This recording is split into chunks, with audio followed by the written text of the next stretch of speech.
Welcome to my living room, everybody. I'm sitting here with my friend Jody, who is the founder, owner of Pure Potential Coaching.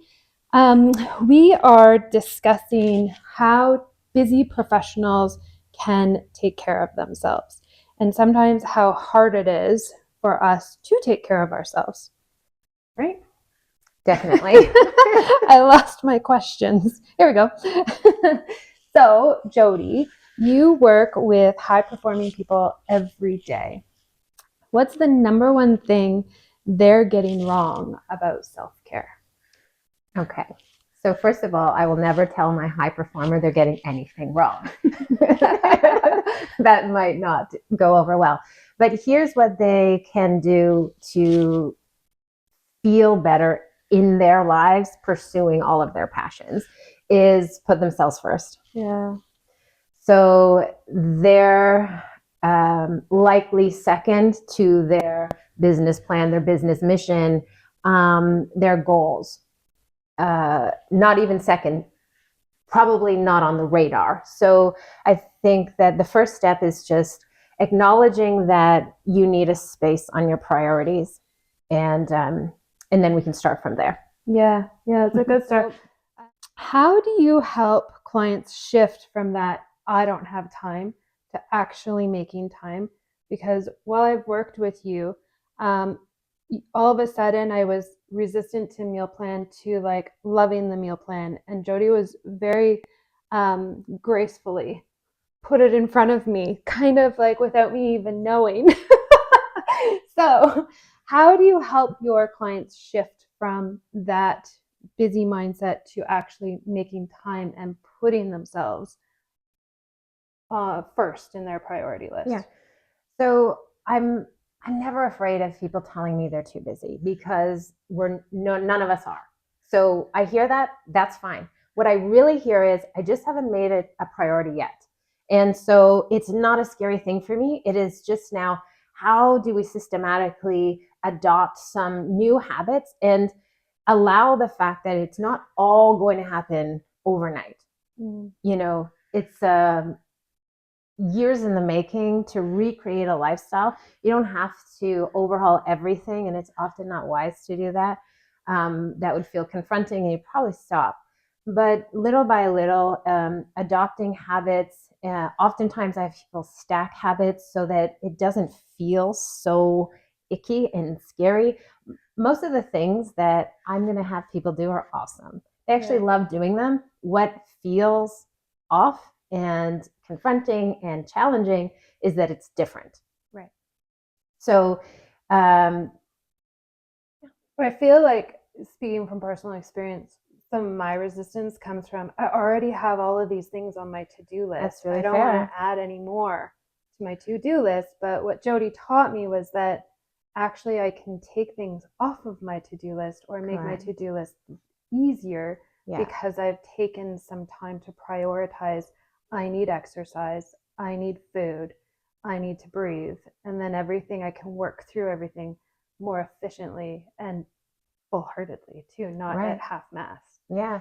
So I think I'll kind of repeat what I had said earlier in that your business plan is not the first primary objective because you are the executor of everything. And if you are not at a full battery, physically, mentally, emotionally, then you won't be able to execute to your highest potential. And that is then disappointing. And so if you first start with a solid foundation of you and your energy and your needs, we are human beings and we have basic needs. And oftentimes they're overlooked for the pursuit of commerce or dreams, goals, whatever. And that's a beautiful thing. Just want both to happen. Yeah. I think it's important to point out too that not everything has to be a grind, right?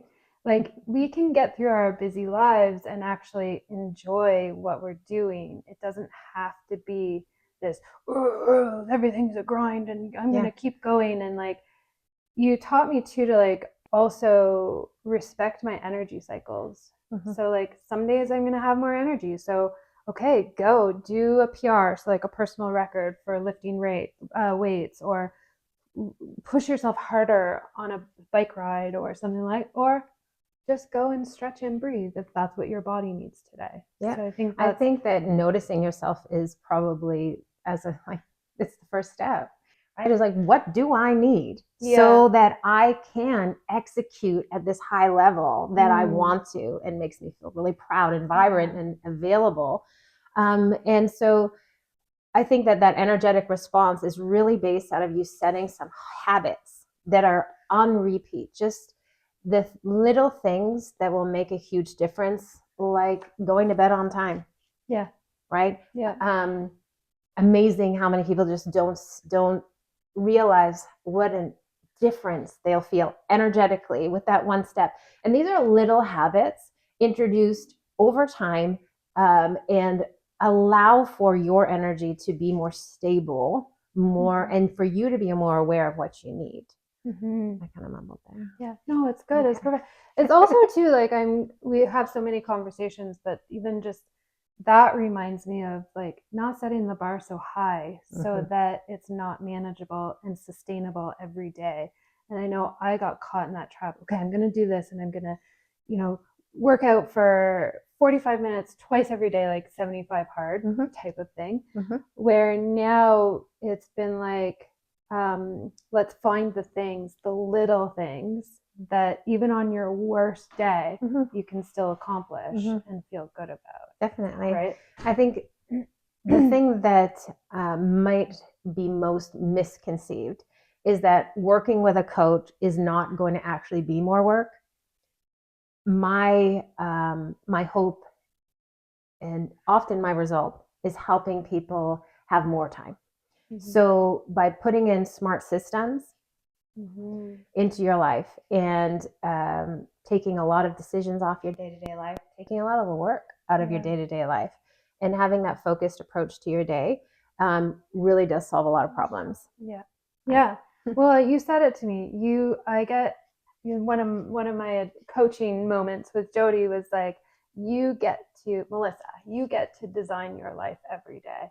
And that's one of the lines that kind of keeps rolling through my head. Okay, I don't want to just get through my day. I want to design it. What do I want to do today? Yeah. Obviously within reason, but like, yeah.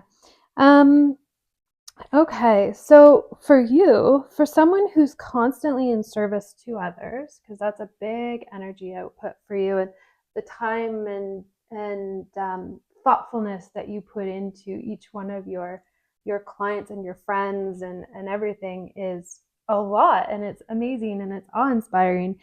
So for someone who's constantly in service to others, where should they start to reclaim some of the energy for themselves? Like, what do you do on a daily basis? Because you are a giver. How do you fill your energy back up? Yeah.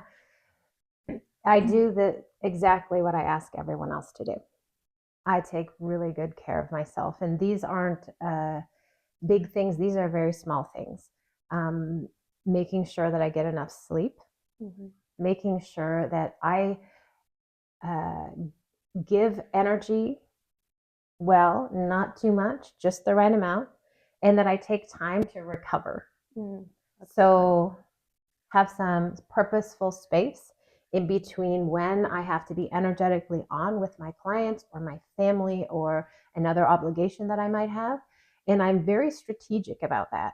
So when I plan my day, which I do weekly, but then I hone in very closely every morning, and I write out how my time is going, and I make sure that I haven't overextended myself, because that next person or activity that I have, I don't want to suffer because I didn't plan for it, my energy well. And so these are little 10-minute moments, right? I will put in my day a break where I just lie down for 10 minutes. That's usually at about 2 p.m. I know that sounds weird, but I collect my thoughts. And I just think about, what I want to do for the rest of the day, and make sure I'm still feeling awesome. It's just a little check-in. And I also teach yoga. And so this is called Savasana. And I will literally do it almost anywhere, even if I'm at the park with my daughter. be over there lying down. Oh, that's just just Jody. Okay. Just in Savasana in the park. She's just collecting herself over there. Just give her a minute. But really and truly, I think it's my approach to my day. And I don't want to let anyone down because I didn't plan well. Yeah. Right. So my food, I plan for that. Yeah. I plan for breaks in between any kind of energetic output, whether it be exercise or peopling, mental energy, even when I have focused work time. Yeah. I need that bit of time. And so I try to be strategic. And that's what I try to help others implement, is that you best. So first you have to become aware of your own needs, right? And some people get energy from dealing with other people, and some people have it sucked out of them. And knowing how that lands with you, knowing that you then might need some time, or that might mean you're energetic and you should probably go and do a sale or something, right? Because you're primed. It's just taking that moment, or many moments, maybe 10 minutes in Savasana a day to acknowledge yourself. How's it going? How am I feeling? And how can I serve the rest of my needs really, really well? Yeah. But I think too, for a lot of people who are energy givers, I think that the mindset shift to knowing you're not abandoning other people by taking care of yourself. Right.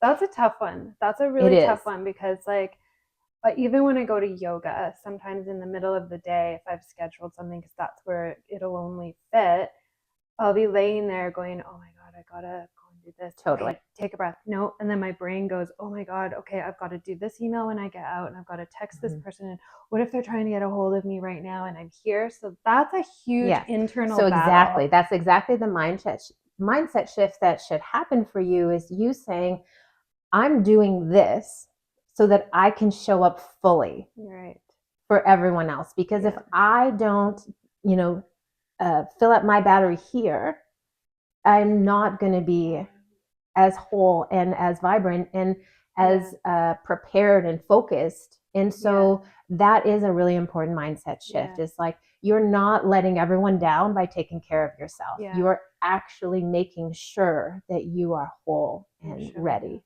Yeah. How do you coach people through that guilt or resistance when they start putting themselves first? Yeah. It's as we just discussed, it's a very common feeling. And this might sound strange to you, but I actually recommend that you embrace it, because generally what's happening is you're shifting and you're moving through some old habits where you weren't serving yourself. And there's going to be some feelings attached, and we don't have to get too hung up on that or feel like they're odd or not normal, because they are very normal. And so if you embrace it more as this is a shift. And so these feelings, be curious. It's it doesn't mean you have to stop. Yeah. It means you have to be like, okay, this is telling me something. And the guilt is usually shift. It's usually change. It's usually letting go of what you had been doing and to serve a bigger, better purpose. And so don't be too afraid of it, or don't make yourself get stuck there. Just acknowledge it and allow it to be part of the process, right? One of the things too that I think is important under mindset is that not every feeling needs to stay. And if it's not an awesome feeling, let's just let it move on. Acknowledge what it was and say, yeah, I know I've changed a lot. I feel a little guilty. I'm not doing it that way anymore. That's okay, because I'm going to move right through it and see what it feels like. And, be a little courageous, a little brave, and willing to move through it. The reverse of that, or the opposite of that, would be staying in the guilt. And that will surely land you back to the same habits you had been choosing. And so, okay. Thanks, Camille. Okay. Enjoy your new habit. Enjoy your new habit. Enjoy the transition. Yeah. It is like what you said earlier, just asking yourself, what do I need? And then talking about being curious about that. And so I guess when those feelings of resistance do come up, you could be like, okay, I'm feeling this resistance. What do I need to help me get past this? Do I need to just keep moving through it? Do I need to call Jody or Maybe. text her? Yeah. I mean, that's what kind of coach I am. I would really hope. But I think Yeah. more specifically, what I hope you do is allow for just moments of resistance without it meaning you have to stop, without it meaning you have to anchor there or apply more resistance back. Right? You don't have to. You can just acknowledge that feels a little sticky, but I have a plan and I'm executing it and I'm changing, right? And if you know that, hey, I'm going through this process of change, I'm purposefully making sure that I'm taking care of myself. When those feelings come up, you can be like, knew you were coming. Yeah. You're going to be a part of this little journey and not allow it to feel like an attack, but more of a journey. Yeah. Okay. So what's the biggest lesson you've learned from coaching other entrepreneurs and busy professionals? Like, what is one of the biggest lessons that's come into your life? Because there's the saying that the teacher is the biggest student. Gosh, Mel, there's been so many. Is that too big? It's a big one. There's been so many. I'm inspired by everyone all the time. Truly. Yeah. Like I am constantly made to just be in awe, but also, I'm asked questions all the time. How should I approach these different things? And so I have to learn in the process of helping, right? And so luckily I love that process. I truly do, of the being authentic, allowing for change, and like, yes, answer me the question again. Yeah, sure. What's the biggest lesson you've learned from coaching other entrepreneurs and busy professionals? Yes. Gosh, that is a hard question for me. Yeah, so many lessons. So I think that the most important lesson I've learned is that it doesn't matter how much money you have or make if you are not okay physically, mentally, emotionally. It doesn't matter.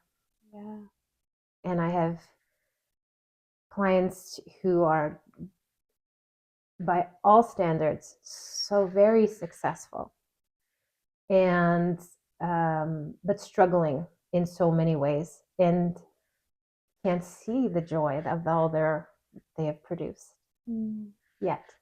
Right. They take the journey back to themselves, and so I'm not downplaying the having goals and striving and using your what you're empowered to do well. They're all very important, but you are the most important part. You, and without what's in your bank account or how your profession is going, it's truly about when you wake up, how do you feel? Yeah. So it sounds to me like your biggest learning is to really tune in, because nothing really else matters. Nothing. Just making sure that you feel good. Yeah. Because you can't take it with you, like your bank account. That has been such an interesting. It's true, right? And you have to enjoy your life, because this is it, right? And so if you are putting all of your energy towards a thing, a project, or a desire for financial wealth or whatever it is, it doesn't matter. It's not just financial, whatever it is. If you want to be the best athlete and you just forget yourself, right? And like the basic things, like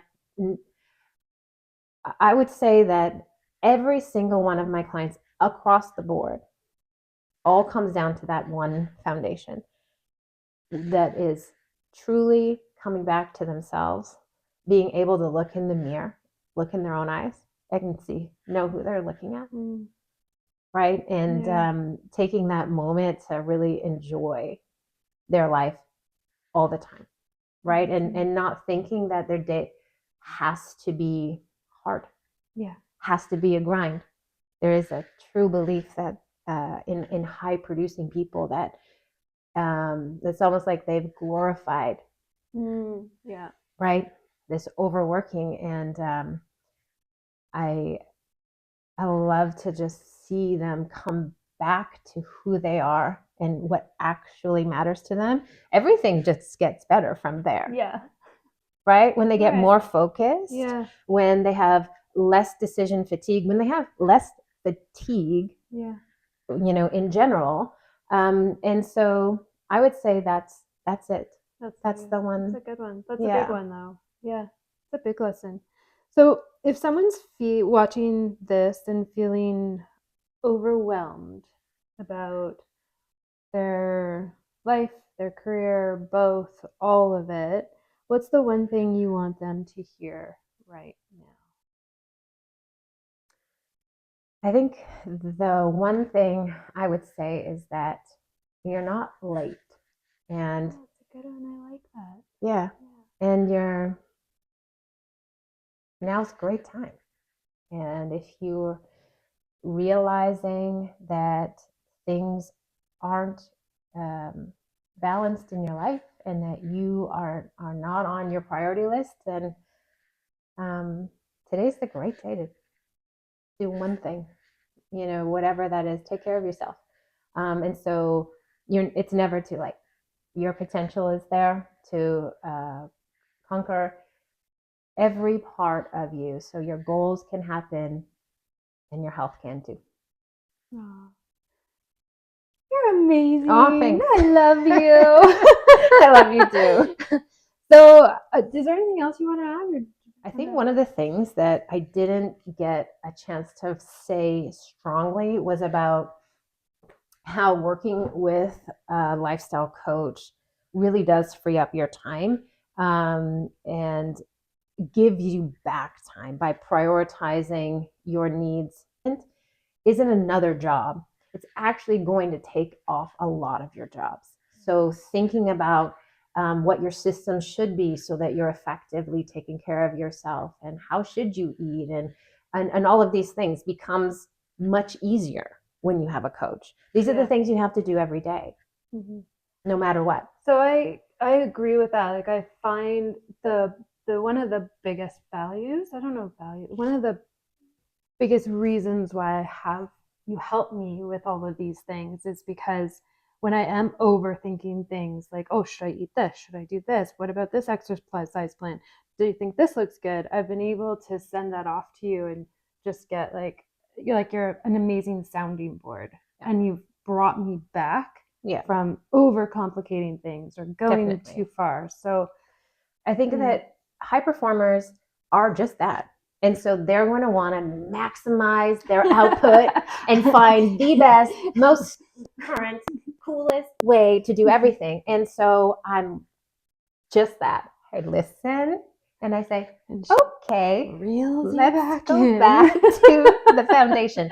Mel, one of the other things that we talked about was the professionals needing a coach, and they're almost like the weirdness that they're like, hey, I can handle everything, and it's weird for me to need a coach to help me in this area of my life. And so Mel, one of the things that we had talked about was professionals that are really very high producing and they have a high impact life, them being able to say, hey, I need a coach to help me with this part of my life. And I want to draw an example from earlier in my life. I just got out of college and I was working for a dental consultant who would go into busy dental offices and help them run their business. And one of the things that I learned then at that young age was dentists are these professional, well-educated, very high-producing individuals, and they're very good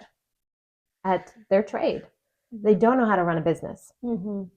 So what I learned from that, and how I still implement that now, is that, Mel, you are a fantastic real estate agent, and you are absolutely focused on that trade and that passion and making sure you're serving others really, really well, to the fault of running your own business, which is you. Okay. And so that's why you reach out to me, basically your consultant to anchor your ability to operate and do what you're passionate about, right?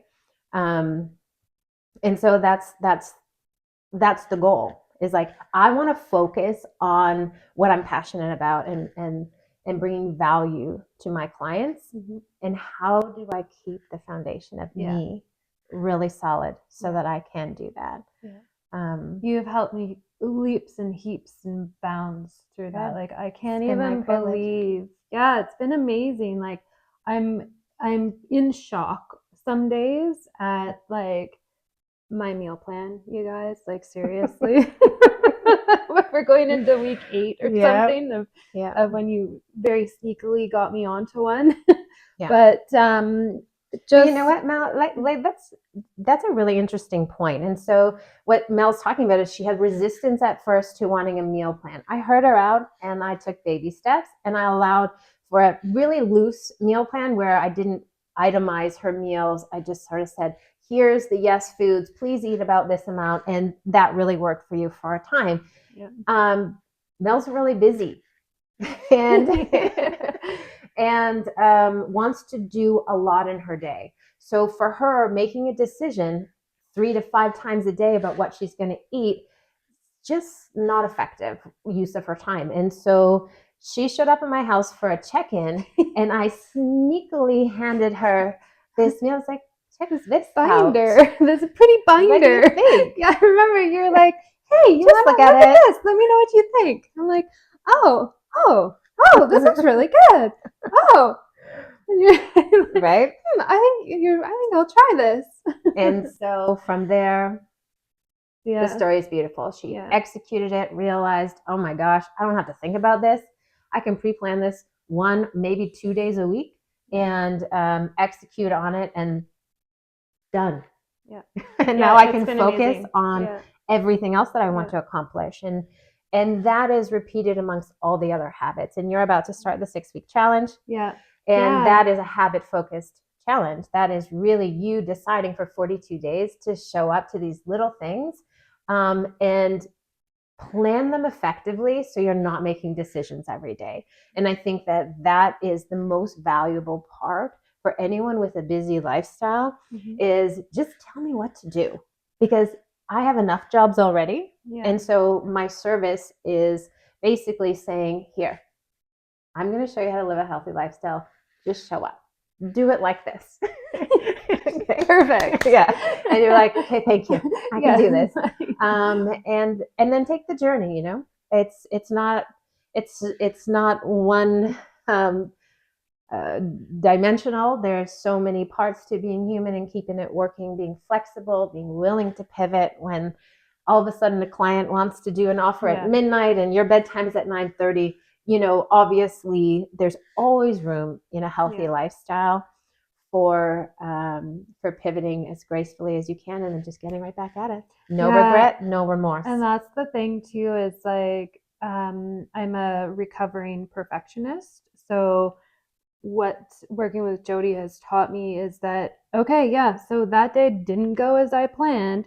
Don't get down on myself. Don't beat myself up. Just like, what's the next best little decision I can make? Okay, I can just take a breath, have a drink of water, and try again. That's it. I think that is the most important part, is if you don't hurt yourself after you have done something that's off plan. I think doing the thing off plan, it has some effect, of course, but what has the bigger effect is when you decide to beat yourself up, kick yourself when you're down. And that's what I encourage you, as you know, to skip out on that part. It's absolutely unnecessary. Just keep moving forward. And that's it. And plan for those life events. So I had my birthday recently. So I was like, I'm going to have creme brulee and I'm not going to feel bad about it. I noticed. So I know. I was like, should I post this? Jody's watching. I don't care. But I had water, sparkling water. So there's no wine. There's absolutely space in a healthy lifestyle for birthday cake. As long as you're not celebrating everyone's birthday. Right. Okay. Whose birthday is it today? I'll find the birthday. But no, that's all part of it. And not feeling guilty about it. That's the win. Yeah. Right. Awesome. Yeah. Yeah. So, did you feel complete? I think so. Okay. Thank you. So to find Jody, I think I'll just put in the captions. To find Jody, you'll get her at Pure Potential Coaching on Instagram. Mm-hmm. Is that the handle? Pure Potential Coaching, or is it just Pure Potential? Pure Potential Coaching.